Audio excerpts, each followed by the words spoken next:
Yeah, I'll react to that, sure. All right, guys, you ready to learn? I am. Or teach me. Original link to the video, top of the description, preemptive like, why the iconic RPG-7 is a weapon of choice for soldiers and militias. It always blows my mind that I don't know why it looks light. I know it's probably 20 pounds, 30 pounds. I can't imagine this thing being so effective on thick armor, and clearly it is. So I want to know how it works. Let's go. The shape charge is it There was like no recoil. Maybe it is even lighter.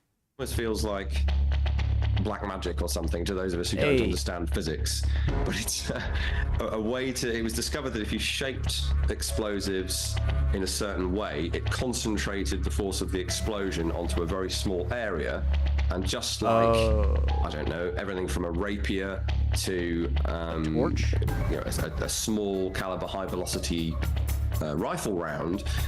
Concentrating force on a small area is a very effective way to penetrate armor. So that was the basic principle, but then where it gets really quite impressive and difficult to understand for those of us with a little brain is how this actually functions with the usually a copper cone inside here. So as well as shaping the explosive, you are actually converting that copper into a jet of particles. It's not plasma, it's not some sort of liquid or any of the other explanations you might see online. It's a jet of particles that's punching through that armor, much like a spear would, or a bodkin arrow might penetrate in the medieval period. It functions as a solid penetrator, but it isn't. It's a jet of particles, and even the most basic. So this is a slightly more advanced one, where you can see that we have so on the front we'd have our piezoelectric initiator, and then we have our explosive charge, and that is turning this copper cone into that penetrator. And it will, even the most basic PG-7 round from the 60s will penetrate, I think the minimum is like 26 centimeters of rolled homogeneous armor. The AK-47, the Toyota pickup truck, are like David's dream weapon, like, David versus Goliath. Like, these are things that seem like they're not that expensive, and if you're fighting a much more powerful enemy, like say the United States or the Soviet Union, as more of like a group from wherever they're invading, and it's not exactly easy to, like, no matter how high tech your enemy's armor is, these things can penetrate them and do some damage. You're not going to be on par with them, but with guerrilla tactics, some type of organization, and relatively smart commanders, given the power, that it's kind of like the equalizer. Interesting. Which is your basic tank armor. So even that today can cause serious problems for a tank, even if it won't knock it out outright, if it's something like an Abrams or a Challenger 2.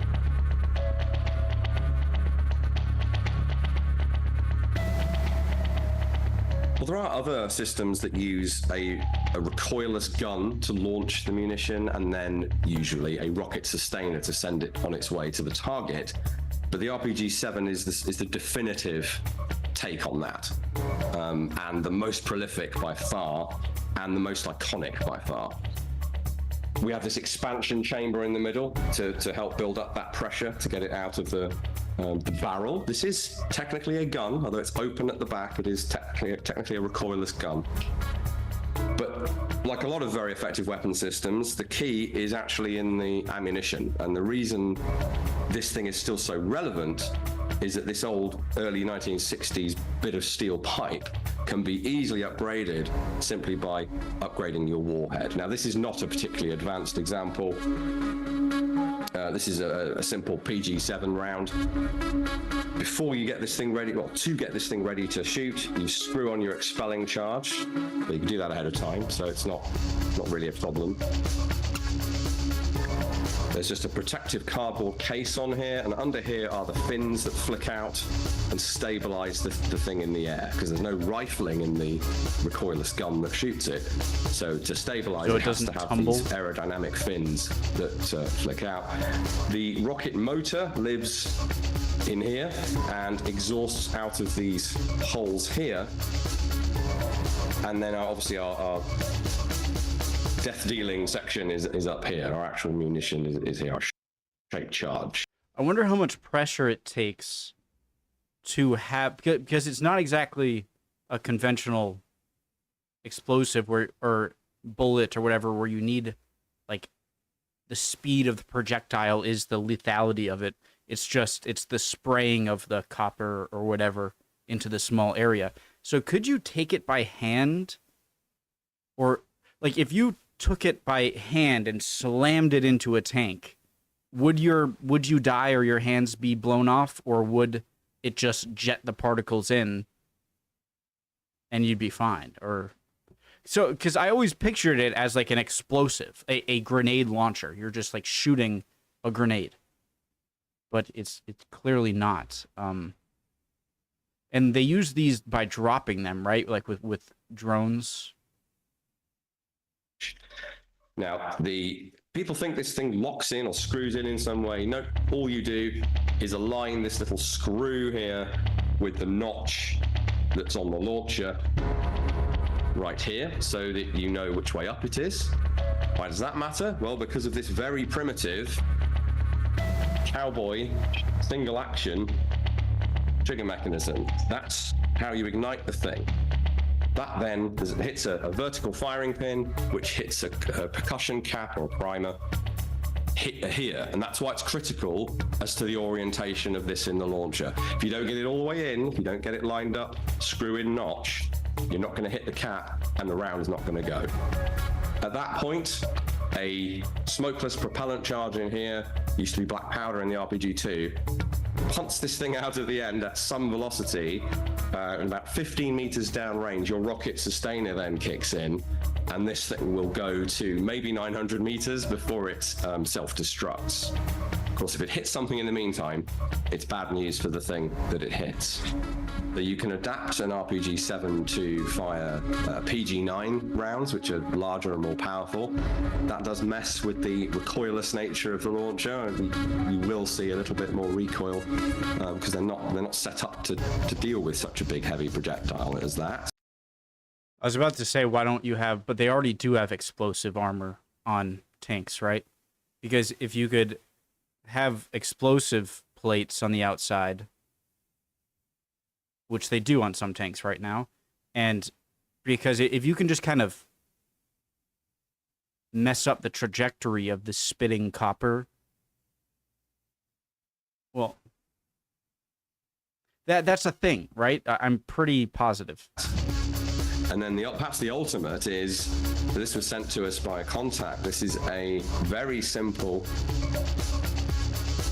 piece of steel, like a cup with a threaded end. And this allows you to adapt an 82 millimeter mortar round to an expelling charge to punt that out of the end of an RPG-7. So very much indirect fire. Now you can achieve indirect fire with an RPG-7 without a mortar round.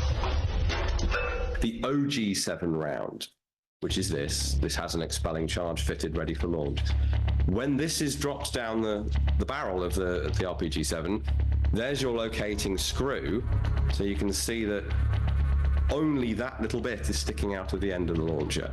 That's because this has no rocket sustainer. This is purely a round for a recoilless weapon, which, as I say, is what the RPG-7 at its core actually is. It's just that it's nearly always used, well, it's just that it's very often used with some sort of rocket sustaining munition, for obvious reasons. Question. Recoilless weapon. So Is it because it's more of a rocket propelled rather than an explosive propelled projectile? That's why you can have an open back and therefore it be less or relatively no recoil? Is because in any weapon gun where you're shooting a bullet, it's in an one open side tube, so that when the gunpowder goes off, that it can only go in one direction, and so it'll have the speed. But if it's a rocket propelled thing, then it doesn't really matter if it's closed or not. In fact, it might be more effective if it's open in the back, because it's not relying on the full force of the expanding gases in the muzzle. And so that's why it's recoilless, just because it's rocket propelled. It gives you much greater effective range. And if you're engaging armored vehicles, you don't want to be anywhere near them if you can help it. If you're engaging enemy personnel, however, you might stand to be a bit closer to them, and you may almost certainly be firing this at a bit more of an angle. You want to ideally shoot your anti-tank rounds as flat as possible and hit the armor you're looking at. This is essentially, to whom it may concern, rather more like a 40mm grenade from something like an M320.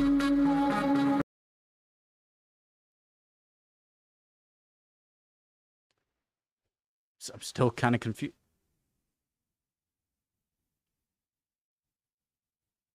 Is it because you're trying to hit a tank like dead on rather than at an angle? Whereas if you're trying to hit people, if you go straight on, it might just go past them and not affect anyone. And so you're trying to at least have it arc down? Okay.